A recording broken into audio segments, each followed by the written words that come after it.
Price தி Lord. எல்லோரும் எப்படி இருக்கீங்க?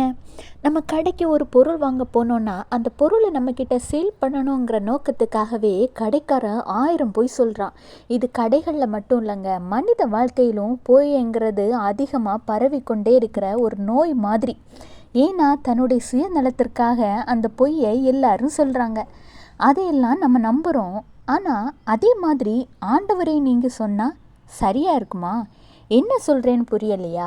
ஆமாங்க, ஆண்டவர் உங்களோடு பேசி எத்தனையோ வாக்குத்தத்த வசனங்களை தந்து அதை நீங்கள் சுதந்திரித்து கொள்வீங்கன்னு சொல்லுவார்.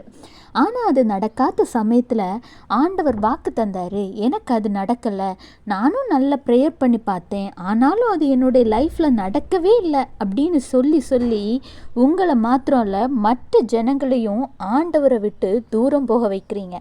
ஒன்று மட்டும் ஞாபகம் வச்சுக்கோங்க, ஆண்டவராகிய இயேசு கிறிஸ்துவை டெஸ்ட் பண்ணி பார்க்காதீங்க, அவரை உங்கள் சொந்த இரட்சகராக ஏற்றுக்கொண்டு விசுவாசிக்கணும்.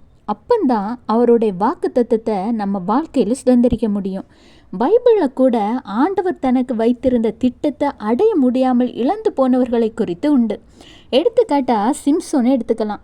ஆண்டவர் அவன் பிறக்கு முன்னே அவனை குறித்து வைத்திருந்த திட்டம் பெரியது. ஆனால் அவனுடைய தவறுகளினால் தலித்தாள் என்னும் வேசியினால் தன்னுடைய அழைப்பை இழந்து கண்கள் குருடாக்கப்பட்டவனாய் ஒன்றுமில்லாமல் மரித்து போனான்.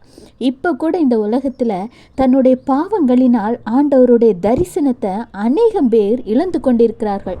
கவனமாக ஜாக்கிரதையோடு இருங்க. இதற்கெல்லாம் ஒரே காரணம், அவங்க ஆண்டவருடைய சொற்படி கேட்டு நடக்காததும் பாவங்களில் அகப்பட்டு போகிறதும் மட்டும்தாங்க.